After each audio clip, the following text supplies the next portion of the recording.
I thought she was playing a practical joke the first time she did it. I was in the kitchen, getting dinner ready, when she walked in the front door mid-conversation. I expected to see her on her mobile, but I noticed both hands were holding things, her briefcase and a parcel that had been sitting at the front door I had forgotten to bring inside. She gave a brief pause and introduced me to no one, apparently called Jeff, a colleague at her work. I gave her a quizzical glance while I chopped onion, but she just carried on the conversation, even going as far to pause as if waiting for the other person to reply. As I served dinner, my wife glanced at the 2 plates I had dished up and passed a look of surprise and anger to me. She asked if she could see me in the other room. I was getting sick of her silly game now, but I obliged. "Really, Ian? You didn't even say hello to Jeff, and now you aren't going to serve him dinner?" "There's no one there," I cried, exasperated.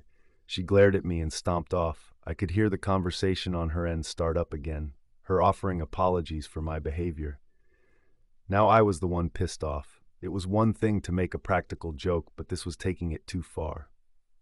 We didn't talk for a few days, and then on the weekend she asked if I wanted to go have some drinks with some of the new couples she'd met at her writing retreat a few months before. I was still cranky, but I agreed. She was my wife, and I knew she had a humorous side before I married her. Maybe I'd been the one in the wrong to take it all so seriously. I felt myself soften, and I found I was looking forward to the evening. We arrived to an empty apartment. She told me not to bother knocking. My wife smiled as she let herself into the apartment, said she'd never hear us knocking over all the chatter. My heart began to race as I watched my wife lean down 3 times, hugging 3 people who were not there. She gave names of who was sitting in each empty chair, told me I could introduce myself, and excused herself quickly to go to the bathroom. I stared around the empty room, dazed. The coffee table was filled with snacks, a bag of chips and some biscuits. A pitcher of iced tea was sitting with 5 tall glasses.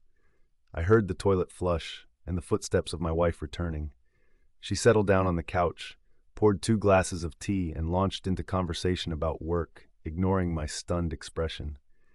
I gingerly took a seat, in what I was hoping was an empty chair. You know what I mean. And tried to play along with my wife. It was fucking hard, trying to upkeep a conversation with someone who wasn't even there, knowing where to look, what to do. I tried my best. Truth be told, my wife and I were on the rocks lately, and if I could avoid another fight with her, then I would. We left the apartment after midnight. My wife snuggled into me, tipsy on her few drinks. I'd tried to blur the evening myself by indulging in some drinks, but I was too on edge to get drunk. She asked me what I thought of her friends as we walked hand in hand back to the car, and I said they had been nice.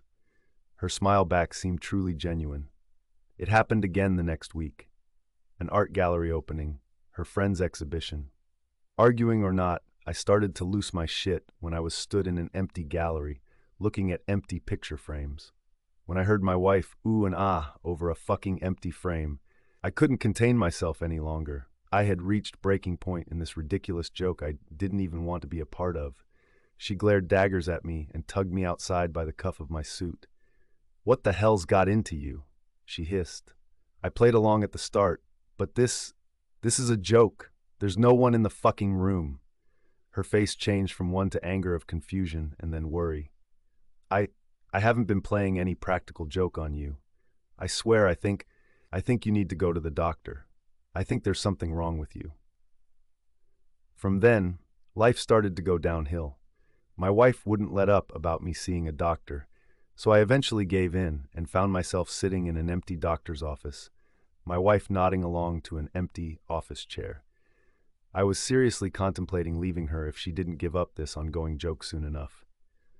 But it turned out she was the one to leave me. I got home to a letter on the table saying she loved me, but until I got help, she couldn't keep doing this.